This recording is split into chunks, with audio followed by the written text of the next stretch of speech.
tous, je m'appelle Rachel et bienvenue dans Mind Your Business. Aujourd'hui, on va parler de diversification de vos investissements. C'est parti!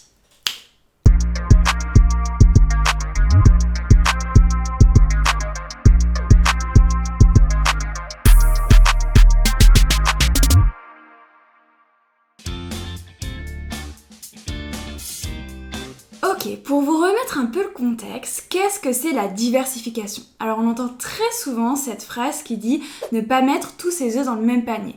Ça veut dire que si le panier il casse, vous perdez tous vos œufs. Nous, on veut pas ça. Donc vous allez faire exactement la même chose avec vos investissements. Le but, ça va être d'investir dans différents pays, différents types d'actifs, comme des actions, des obligations, comme dans l'immobilier, dans l'or, dans le cuivre, peu importe. Mais le but, ça va être d'être le plus diversifié possible. Comme ça, si jamais il y a une crise financière, il y a un crash, si jamais il y a un gros impact économique sur un certain type de vos investissements, eh bien, vous n'allez pas perdre tous les investissements que vous avez fait tout au long de votre vie. C'est pourquoi il est hyper important d'être au plus diversifié possible pour vraiment augmenter votre rendement, c'est-à-dire que quand vous faites des investissements, le but c'est que ça vous rapporte de l'argent chaque année, à long terme aussi. Et du coup, vous allez vraiment limiter le risque sur tout votre portefeuille d'actifs. Donc, votre but c'est de gagner le plus possible tout en perdant le moins possible, bien sûr. Aujourd'hui, je vais vous parler des 6 différentes manières de diversifier vos investissements. Ce sont les 6 plus courantes. Certaines sont plus accessibles que d'autres. Vous allez voir, je vais tout vous expliquer. Mais si vous arrivez à diversifier vos portefeuilles et vos investissements à travers ces 6 différents types de diversification, alors vous réduisez votre risque au maximum. Le premier, ça va être la diversification de vos actifs. Alors, la diversification des actifs, c'est quoi? Eh bien, il y a différents types d'actifs sur le marché. Il y a les actions, donc vous allez être propriétaire d'une part d'une entreprise, des obligations qui sont des créances de dette, donc vous prêtez de l'argent à une entreprise ou bien à l'État. Il va y avoir l'immobilier, c'est-à-dire que vous allez acheter des appartements pour après pouvoir les louer ou bien acheter, rénover et revendre. Et après, il peut y avoir les alternatives comme l'eau, le cuivre, l'or, le pétrole, etc. Et le but, c'est déjà en premier de diversifier à travers tous ces actifs. Donc prendre des actions, donc ça c'est vraiment en rapport avec les entreprises. Les obligations, c'est plus sécurisé, donc en temps de crise par exemple, il y a beaucoup de gens qui vont se diriger vers des obligations parce que vous êtes plutôt sûr de récupérer votre mise à la fin. C'est-à-dire que si vous prêtez 10 000 €, vous êtes plutôt sûr de récupérer 10 000 €. Alors que si vous achetez pour 10 000 € d'actions, eh bien en fonction de la valeur de l'action, vous n'êtes pas forcément sûr de récupérer votre mise. Et puis après, il y a toutes les alternatives qui sont extrêmement utilisées comme l'or. En cas de crise, en fait, les gens ont vite peur des actions, de l'économie un peu imaginaire qu'on ne voit pas. Du coup, ils vont se retourner vers des produits plus physiques en fait, parce que ça fait beaucoup moins peur d'avoir une pièce d'or dans la main que de savoir qu'on est propriétaire de 10 titres, mais en fait, on ne les a jamais vus. Le deuxième, c'est diversifier vos sources, c'est-à-dire qu'à l'intérieur même de vos actifs, donc par exemple, prenons les actions, il va falloir diversifier. Par exemple, vous adorez l'entreprise Amazon, n'allez surtout pas acheter que des actions Amazon parce que vous allez totalement dépendre d'eux et puis si un jour ils crachent, et vous aurez plus rien du tout. Donc le but ça va être de prendre des actions dans différentes entreprises qui sont dans différentes industries, dans différents pays, etc. Donc prenez par exemple dans le pharmaceutique, ça peut être dans les vêtements, ça peut être dans le luxe, ça peut être dans l'alimentaire, enfin voilà, essayez vraiment de mixer au maximum pour vraiment ne pas être dépendant d'une entreprise. Ça va être la même chose pour l'immobilier, c'est-à-dire peut-être n'achetez pas que dans une même ville, mais dans plusieurs villes différentes, parce que s'il y a une catastrophe naturelle, peut-être que vous allez tout perdre. Et ça peut être aussi la même chose dans vos alternatives. Après, il y a différents produits dans l'or, comme des petites pièces, des lingots, des mini-lingots. Je vous mettrai des photos si ça vous intéresse. Je trouve ça trop mimi. Bref, voilà. Donc vraiment, prenez en fait tous les actifs que je vous ai listés en premier, et à l'intérieur même de ces actifs, vous allez diversifier vos actifs. Le troisième point, ça va être diversifier à travers les marchés financiers. Donc il y a différents marchés en fait dans le monde, il n'y a pas que les actions, parce qu'on entend toujours parler des actions, des actions, des actions. Alors certes, il y a le marché des actions, mais il y a aussi le marché des obligations. Après, il va y avoir le marché monétaire. Donc là, ça va être pour des créances à court terme. Donc les créances, ce sont les obligations. Mais là, c'est spécifique, donc c'est pour des produits spécifiques vraiment de court terme. Après, il va y avoir le marché dérivé. Donc là, il y a tout type d'options, ça peut être des actions, des obligations, etc. Et en fait, ça, c'est un marché qui est utilisé pour essayer de couvrir les risques au maximum. Donc ça, c'est un petit peu plus complexe. Vous n'en aurez pas forcément besoin et vous tournerez pas forcément vers ça si vous commencez juste en fait à investir. Il protège en fait des variations de taux de change, des variations des prix, etc. Après, il va y avoir le marché des changes. Donc là, ça va être toutes les monnaies.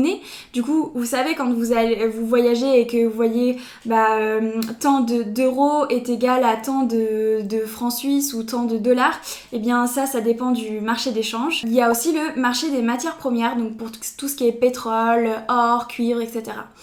Et donc le but ça va être d'essayer de se diversifier au niveau des marchés. Donc ça rejoint mon premier point, c'est-à-dire que si vous prenez des actions, si vous prenez des obligations, si vous achetez de l'or, bien tout ça, ça va être différents marchés. Donc le but ça va être de se diversifier au maximum. Donc au départ, vraiment commencer simple, ça sert à rien d'aller demander des trucs de malade au tout départ. Et après, eh bien vous allez petit à petit vous diriger vers des choses un petit peu plus complexes. Alors moi ce que je vous recommande vraiment, c'est d'avoir un conseiller financier qui soit indépendant, c'est-à-dire qu'il ne soit pas payé pour vous vendre des produits que vous ne voulez pas, mais vraiment quelqu'un qui soit avec vous, qui évolue avec vous en fonction bien de la croissance de votre richesse, de la croissance de votre revenu, de vos projets, de ce que vous avez envie de faire, et qui vraiment vous conseille le mieux possible pour que vous ayez le moins de risques possible et que vous ayez la meilleure des rémunérations.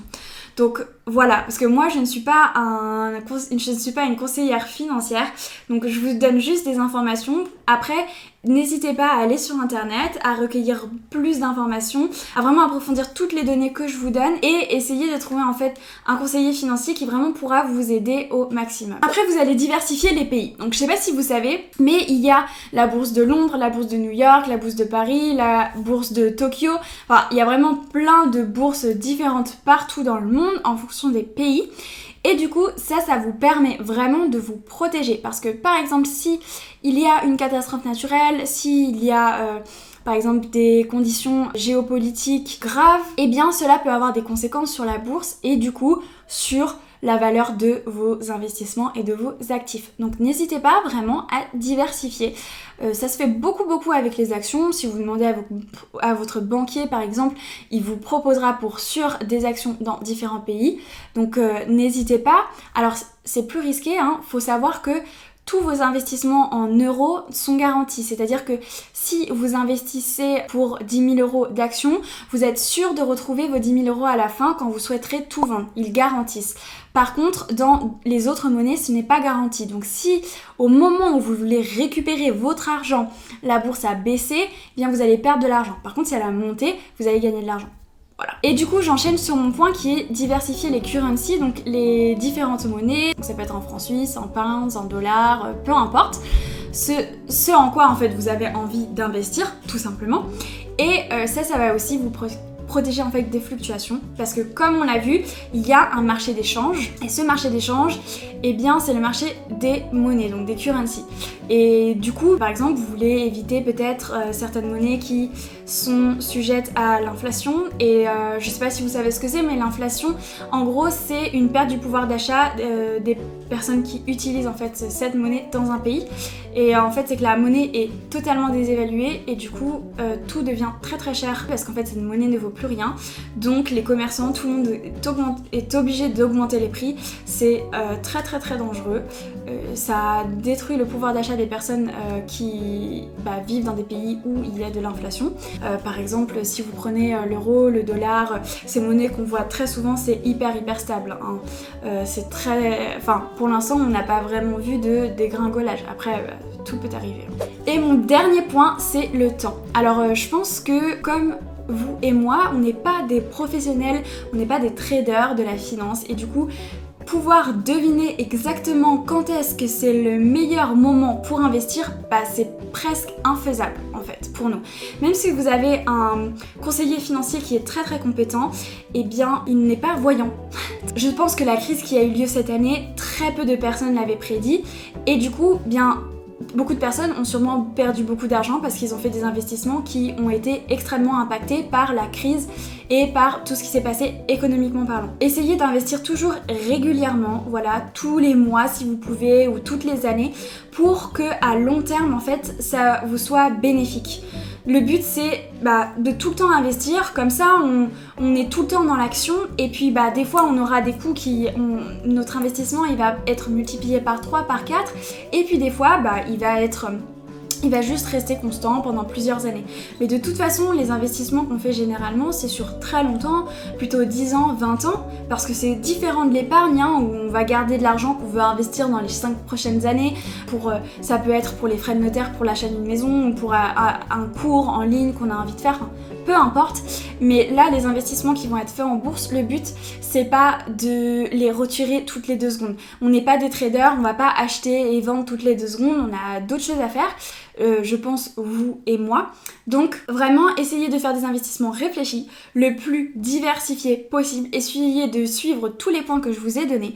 Essayez d'investir le plus souvent possible pour ne vraiment pas être impacté par le temps et du coup être plus sûr de ce sur quoi vous misez pour limiter les risques et avoir une belle rémunération. Voilà, j'espère que ces petits tips vous aideront vraiment pour vos investissements. N'hésitez pas à vous abonner si cette vidéo vous a plu et on se retrouve très bientôt. Ciao!